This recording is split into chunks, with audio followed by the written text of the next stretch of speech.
Assim, a expectativa é boa, é importante. Acho que a gente fez uma janela boa dentro de todas as condições financeiras que nós tínhamos. Trouxemos jogadores importantes, como o Tietê, como o Maurício Lemos, complementamos com o Nuno,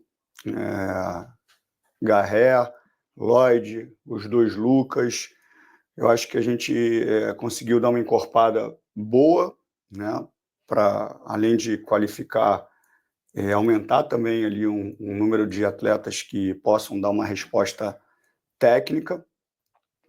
Lá atrás, ano passado, uma das minhas últimas entrevistas, eu falei que a torcida nunca ia querer saber o tempo de férias encurtado pela questão do Mundial no meio do ano, ia cobrar, obviamente, o título do Carioca. Só que a gente teve um início praticamente com 4 jogos ali com o time sub-20, tivemos que tirar o sub-20 da competição da Taça São Paulo e jogar a taça com o sub-17, devido ao calendário mais curto. E óbvio que a gente esperava chegar numa final de estadual, que não foi possível. Mas entendendo também que é um pouco curto o tempo de trabalho, os reforços chegaram quase na reta final ali, então com esse período aí praticamente de 30 dias, foi um período importante, tem sido um período importante, até para os reforços também se adaptarem, muitos deles sentindo bastante a questão da temperatura. Tempo também para o Carille ter outras alternativas ofensivas, muito pouco, mas para os últimos anos era uma coisa muito importante. E acabou que isso foi transformado num caos, assim, muitas vezes para mim sem compreensão. Foi transformado num caos num ano que a perspectiva não era positiva e terminou um ano dentro de um cenário de muita dificuldade, de uma forma digna, não a forma que o Vasco merece, mas já entrando em algumas competições importantes. Se tratando de Campeonato Brasileiro, se a gente parar, e é um exercício até bom para as pessoas fazerem, eu acho que o nosso elenco hoje ele está entre os 8. Elenco, está entre os 8. E aí depende do desempenho. Se ele vai levar a gente mais próximo de um G4, de uma Libertadores, ou você vai sair um pouquinho do G8 para cima. Então, assim, eu sou muito verdadeiro e transparente com o torcedor e com tudo na vida. O elenco do Vasco, para mim, está entre os 8.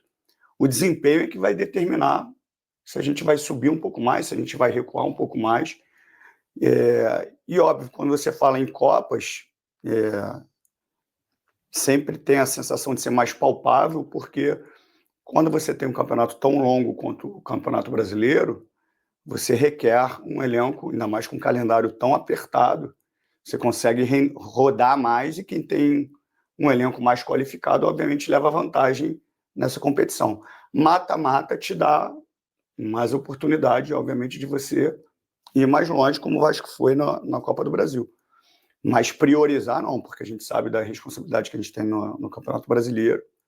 Mas, obviamente, as Copas, eu acho que ela fica mais palpável assim, para a realidade do Vasco. Imagino que com esse elenco entre os 8 melhores, como você disse. É até importante o início da tua pergunta, porque como eu fui comentarista, tenho os cursos, obviamente, não só de gestão executiva, de gestão esportiva, mas também os cursos de treinador, as pessoas elas imaginam um comportamento do Pedrinho agindo como um comportamento técnico, de diretor técnico. Eu não faço isso.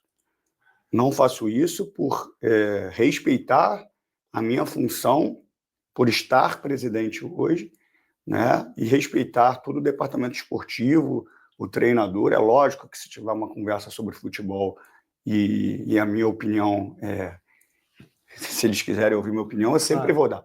A minha obrigação como gestor é dar todas as alternativas para um treinador jogar da forma que ele quer. Então, assim, essas alternativas elas só chegaram agora. Então, assim, por isso que esse período aí de 30 dias é importante, porque você tem um jogador de velocidade, você tem um beirada que e muito inteligente, como o Nuno. Você tem um outro beirada que mastiga bem o jogo, que é o Garré. Você tem a volta do Adson, o David para o meio do ano. Então, assim, agora o Carille tem algumas alternativas, obviamente, que ele não tinha no início da temporada.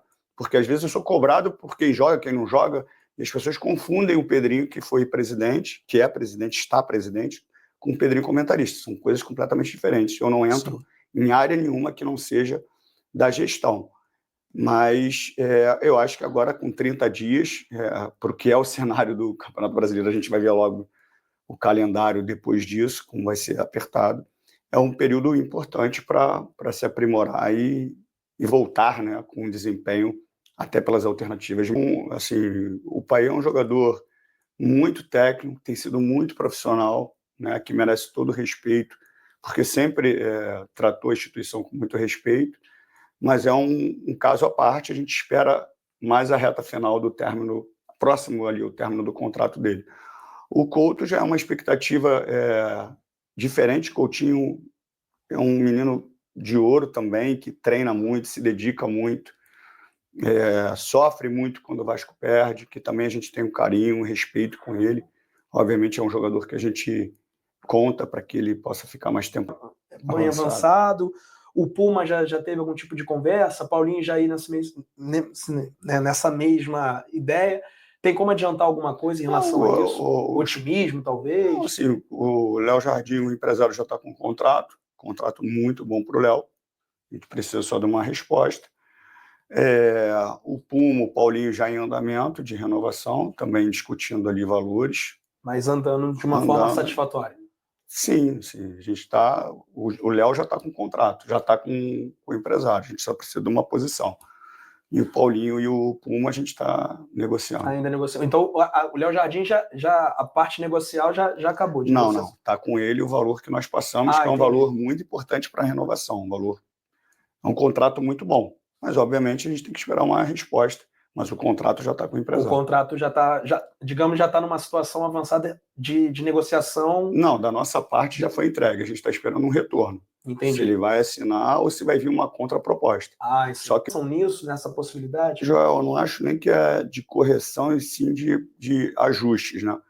É lógico que a gente ainda percebe alguns pontos necessários dentro do elenco, só que a gente tem todo um malabarismo financeiro. Então, a gente não poderia fazer tudo que a gente queria nessa primeira janela.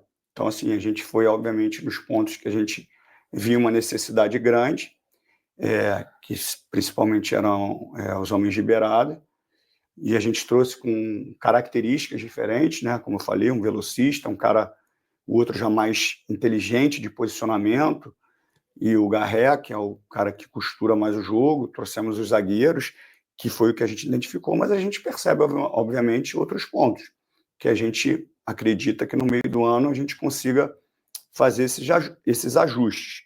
E no decorrer, obviamente, do ano, entendendo que vai ser a receita, de repente trazer jogadores um pouco mais decisivos, que ajudem a gente um pouco mais. Essa é a intenção.